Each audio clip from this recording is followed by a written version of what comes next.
Magandang araw po mga ka-listeners. Long time no see po. Masamang balita po. Kami pong kanina po kasing madaling araw, mga 1:30 AM. Ayan po, bumiyahe po kami papuntang Cagayan gamit ng dalawang motor. Kasama ko po si Aaron, yung asawa ko, tsaka yung kapatid ko po, si Reynold. And around alas 5 po ng umaga, nung nandito na po kami sa bandang Santa Rosa, Laguna. Nandito na po kami sa Santa Rosa, Cabanatuan.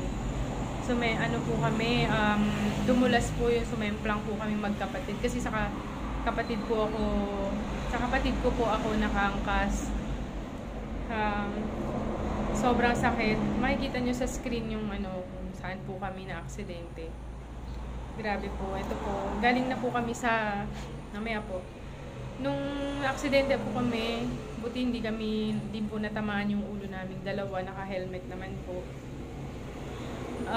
Nagkaroon po ng gas-gas yung katawan ng kapatid ko. Tapos ako naman po ay nagkaroon po ng, yun nga po, sa kasamaang palad po is nagkaroon po ko ng fracture po sa aking kaliwang buto ng paa. So, ayun po mga ka-listeners, medyo napakalaking pagsubok po dito sa akin. Ayun, siguro, pero hindi ko tinitignan na negatibo. Alam ko may dahilan ng Ama ang Panginoon. Kaya nangyari po ito sa akin. Ayun po. Ayun po, makikita nyo po. Sa ngayon ay nakatakip po siya ngayon ng tawag dito. Ayun po. Nakatakip po siya ngayon ng benda tsaka split. So dahil po yung pinuntahan po namin na hospital is private, medyo mahal, wala naman po akong mga health card. So napagdesisyonan ko, titiisin ko na lang to. Pupunta po kami ngayon ng Caloocan from Nueva Ecija Hospital po.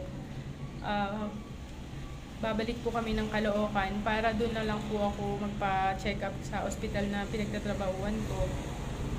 Medyo fracture po eh. So ang mangyayari po sa ngayon po ay mga 9:30 na po. So nangyayari po itong aksidente po namin alas 5 ng umaga. Diniretso na po kami sa private hospital nga po. Eh, hanggang 4 hours lang po yung ER doon. Kung halimbawa, after 4 hours, ay advice admission pa naman po ako. May kaso nga lang, dahil private hospital, wala naman po kung malaking pambayad doon. So, ang ginawa po namin, napagdesisyonan ko po na tiisin na lang muna. Doon na lang po ako sa hospital magpapa-check up para dahil may fracture po, baka po ito'y malamang babakalan po ito para bumalik po ko sa normal kong paglakad. Napakalungkot ko po dahil syempre napakarami ko pong ginagawa, sobrang busy ko po na tao. So mapapahinga muna ako sa bahay ng ilang linggo siguro. Yun nga lang po. So sa ngayon ay 9:35 na po. Naghihintay po kami ng response kung meron bang pupunta dito from Caloocan, pupunta dito sa Nueva Ecija para kami masundo. So naisip ko kanina kung magmomotor na lang ba ako, kaso nga lang pag naaalugtong pa ako sobrang sakit kasi dahil sa fracture, tsaka napakainit din po, tsaka tawag dito, tinignan ko yung Google Map, mga mga 3 hours mahigit ang biyahe.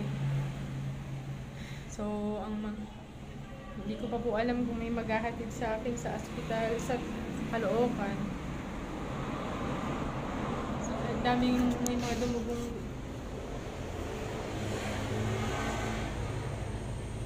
po, may dami ng dumugo dito. Ang dami ng dugo dito. Sorry, bawal ata yun. So yun,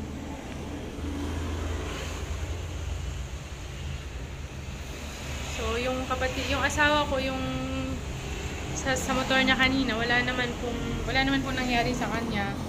Kami lang ng kapatid ko, yung motor niya na talagang yun yung na-damage.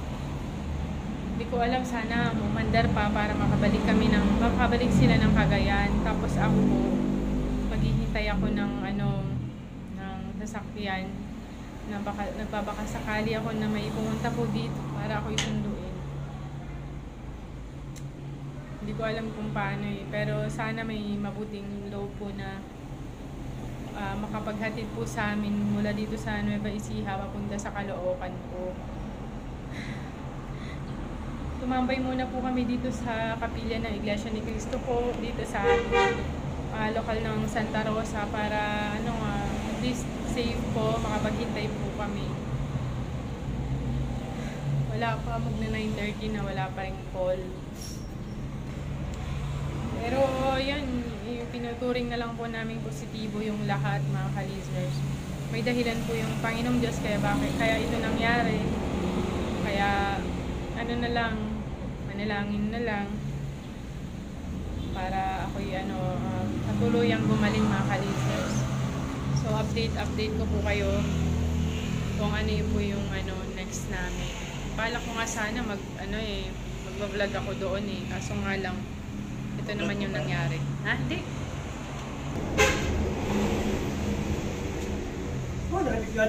Iwan ko yan dito. Grabe. Sana may maghatid po sa amin. Makakauwi pa kaya tayo. Yan, update ko na lang po kayo ulit. Hanggang dito na lang po.